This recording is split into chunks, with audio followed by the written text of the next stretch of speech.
Olá, meus amigos, tudo bem com vocês? Seja muito bem-vindo ao nosso canal de mecânica, diga e treinamento de injeção eletrônica automotiva. Pessoal, alguns técnicos intermediários, iniciantes, ou até mesmo técnicos que já estão há bastante tempo no ramo, até conhecem como funcionam as coisas, mas conhecem superficialmente. E quando eles se deparam com alguns pepinos, com alguns BOs de carro que vem com aquele pepino cabeludo mesmo, quando eles conseguem resolver, porém, levam muito tempo, ou seja, acaba não tendo um resultado satisfatório economicamente. E eles às vezes me perguntam, pessoal, alguns técnicos falam assim, por revisão, eu estou com um carro aqui e esse carro está dando pressão alta no coletor, está dando pressão alta no coletor. E esse carro já veio trocado vela, já veio trocado cabo, já fez limpeza de bico, trocaram os filtros, combustível, filtro de ar, trocaram bomba, né? Trocaram o sonda. E quando principalmente quando o carro já chega desse jeito, o técnico que não domina de verdade, com profundidade, que conhece mesmo o sistema, as suas particularidades, suas estratégias, ele chega a arrepiar o cabelo da cabeça, porque ele olha para o carro e fala, caramba, o que eu vou condenar aqui agora? Bom, você passa por essa situação, calma, vou ajudar vocês aqui, pessoal. Primeira coisa, deu o código de fala do sensor MAP, ok? Primeira coisa, avalie o que está escrito lá no código de falha, tá? Deu pressão alta no coletor, que é o que a maioria dá. Primeira coisa que você tem que se atentar é ligar para o cliente, né, e falar, ó, esse carro, qual o serviço que ele fez e qual foi a revisão, qual foi a manutenção que esse carro foi feito anteriormente a aqui, anteriormente agora que ele está aqui comigo. Dependendo, pessoal, do que o cliente falar, foi trocado correia dentada, foi feito isso ou aquilo, então você tem que se atentar a isso. De repente o carro pode estar fora do ponto. Não está fora do ponto, que pode estar mais alterando a pressão do sensor MAP, pessoal. É por isso que eu falo, pessoal. Muitas pessoas a gente vê na internet dizendo que para fazer diagnóstico rápido, 10, 15, 20 vezes, só com osciloscópio, e só com osciloscópio que o scan não é preciso e etc. Aquela balela de sempre. Nem osciloscópio, nem os megas scan, nem os megas equipamentos de medição, nenhum deles vão resolver o defeito do carro. O que vai resolver o defeito é o nível de conhecimento que você tem sobre o sistema de injeção eletrônica, sobre o sistema de gerenciamento eletrônico de um motor relacionado a uma ferramenta. Utilizar uma caneta de polaridade, um multímetro, dominar, né, um multímetro, uma caneta de polaridade, um scanner, tá? E o osciloscópio, num caso mais cabeludo, no caso que você tem que desmontar o carro inteiro para conferir, ou um sincronismo de um carro que tem todas as polias loucas, aí sim uma rede CAN e você usa o osciloscópio, tá? Bom, sim, beleza, entendi. Mas eu olhei aqui o ponto do carro, está perfeito. Primeira coisa que você tem que entender, você verificou o ponto físico desse motor e o ponto eletrônico. Mas como assim, doutor? Você está louco? Está tudo interligado. Não, não está tudo interligado. Eu posso ter um veículo, eu posso ir lá e conferir e fisicamente, mecanicamente, a parte de comando de válvula e o virabrequim, pessoal, abre de manivela, pode estar perfeito no ponto e eu posso ter um defeito eletrônico, eu posso ter um ponto eletrônico errado. Depende da configuração do carro. Se esse carro ele tem aquelas rodas fônicas que é prensada no retentor, eu posso ter uma polia empenada um dente, eu posso estar com o ponto físico do carro tudo perfeito e um ponto eletrônico, meio dente, dois dentes, adiantado ou atrasado, tudo isso interfere. E não só isso, pessoal, tem que se atentar também à parte mecânica. Como assim a parte mecânica? Tudo que comprometer a parte mecânica do motor, pessoal, inclusive o próprio ponto errado, que mais? Catalisador entupido, defeito, por exemplo, né? De repente você pode estar com o carro aí com a luz de injeção acesa, de vez em quando acendendo a luz de injeção acesa e acusando ou acusando uma falha de pressão, né, alta no coletor, ou não está acusando um código de falha, mas você entra lá em parâmetro, em gráfico, você vê que o valor do mapa está, a carga do motor, o valor do mapa está alta em relação ao funcionamento do motor em marcha lenta. Bom, o que pode estar acontecendo? Depende, pessoal. Eu posso ter um defeito realmente colocado como carro fora de sincronismo. Eu posso ter um defeito, por exemplo, de um motor cansado, um motor com alta quilometragem, com 90, com 100, 150, 200, 300 mil.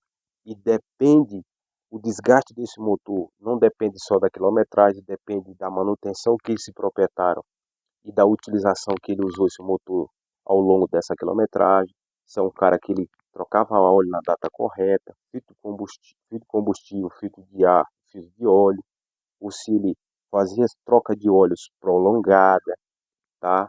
Aonde que o cara andava com esse carro a maior parte do tempo, se é na rodovia ou na cidade, se ele usa o carro toda vez no uso severo, o que vai depender o desgaste desse motor não é só a quilometragem. Eu posso ter um carro com a quilometragem mais baixa, mas às vezes o uso desse carro foi tão severo que ele já se degradou ali, né, 50% da vida útil desse motor. Então depende do plano de manutenção que o proprietário teve. Então de repente você está com um carro lá com 150 mil, mas o cara troca óleo, sempre trocou óleo com 7, com 6, troca filtro de ar, filtro de óleo, filtro de combustível, mantém ali o sistema de arrefecimento bonitinho, com aditivo. Pessoal, lembre-se, carbonização no motor, ela vai ajudando a degradar as partes mecânicas desse motor, tá bom? É como se eu tivesse uma pequena lixa ali, toda vez que um comando, né, uma bronzina, a parte ali, o pino do pistão, qualquer peça móvel que passe ali naquela crosta de óleo, aquilo vai ajudando a degradar, a diminuir a vida útil daquela peça e por consequência o motor. Bom, então depende muito, pessoal. De repente você está com um carro aí de 200 mil quilômetros rodado, já está bastante desgastado, cansado. Logo eu vou ter um carro com a pressão mais alta no coletor. Posso ter comando gasto, balancinho, defeito de mola, defeito de válvula, válvula de escape de admissão, sede de válvula, guia. Bom, vai depender do defeito, mas se for qualquer parte que atingir a parte mecânica do motor, que alterar, né, devido defeito de pistão, anéis, camisa desgastada, vai alterar a pressão no meu coletor. Então tem que levar tudo isso em consideração. Aí alguém pode me perguntar, tudo bem, eu já olhei a parte mecânica, o ponto, tá tudo perfeito, tudo limpo, tudo maravilhoso. Outro detalhe, pessoal, eu posso ter um defeito também de entrada falsa de ar, seja por onde for, na parte de coletor, tá? Eu posso ter defeito de cabo, vela, ignição, periférico, componentes da injeção eletrônica que podem estar alterando o funcionamento desse motor e, por consequência, a pressão do coletor.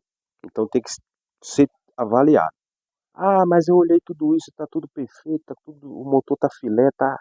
Eu peguei aqui um carro com 200 mil, do mesmo modelo, fui ver lá a pressão do mapa, tá dando lá 380, 360, 350, né? Ali para baixo, em marcha lenta, com a mesma quilometragem, e está dando sempre alta. Bom, aí agora cabe você também avaliar se, apesar de o teste do MAP começar com alimentação, né? Mas aí quando ele dá parte de alimentação, ele fica um defeito constante, direto, né? Quando é um defeito intermitente, quando não dá código de falha, você faz esses testes que eu falei para você. Então, avaliar, pessoal, a resposta do sensor MAP com a chave de ignição ligada, com o motor funcionando, em marcha lenta, em aceleração, e avaliar, fazer a análise se aquela pressão alta é um defeito de informação equivocada para o modo de injeção eletrônica ou se realmente eu tenho um defeito externo externo ao sensor MAP. Como assim externo? Todo aquilo que eu falei para vocês, ponto do motor, catalisador entupido, né, e também escapamento, cabo de vela, bicos injetores, sistema de ignição, entrada falsa de ar, né, tudo isso altera o resultado do funcionamento do motor e, por consequência, também altera a pressão do coletor. E é claro, também eu posso ter defeitos mecânicos, como eu acabei de falar, pessoal. Então, cuidado com essas receitas de bolo que você pega. Aí alguém pode falar assim, ok, mas o sensor MAP não é tão caro. Não é isso, pessoal. O caro é a dor de cabeça que você tem, o tempo que você leva, o aborrecimento com o cliente. Às vezes o cara chega a desmontar o motor do carro, julgando que o defeito está no motor, está no cabeçote, está na parte de baixo. E dependendo da interpretação, você monta e às vezes apresenta o mesmo defeito. Quem está no dia a dia, quem põe a mão na massa sabe. Às vezes você faz tudo, julga que o defeito é aquela peça, vai lá, coloca a nova e o defeito persiste. Então tem que avaliar todos esses pontos que eu falei para você. Então, de várias dicas e vários caminhos para que você, tá? É claro que você, com técnica, com conhecimento, com profundidade, você rapidamente mata um defeito desse e sabe se o defeito é um defeito mecânico, um defeito de ponto, motor, né, um defeito externo, ou se é um defeito do mapa, pessoal. O mapa é simples, vai lá, funciona o carro, faz a primeira leitura em marcha lenta, com a chave ligada, depois em marcha lenta, depois em aceleração, com esse motor frio, com esse motor quente, e olhar e fazer análise no scanner, com multímetro, ou seja, com osciloscópio, como muitos gostam, cabe você avaliar aonde que está o defeito. Um defeito mecânico, um defeito externo ao sensor MAP, ou é um defeito do sensor MAP, tá bom, pessoal? Então, vai ficando por aqui, se inscreva, deixa o like, tá perto do sininho. Forte abraço.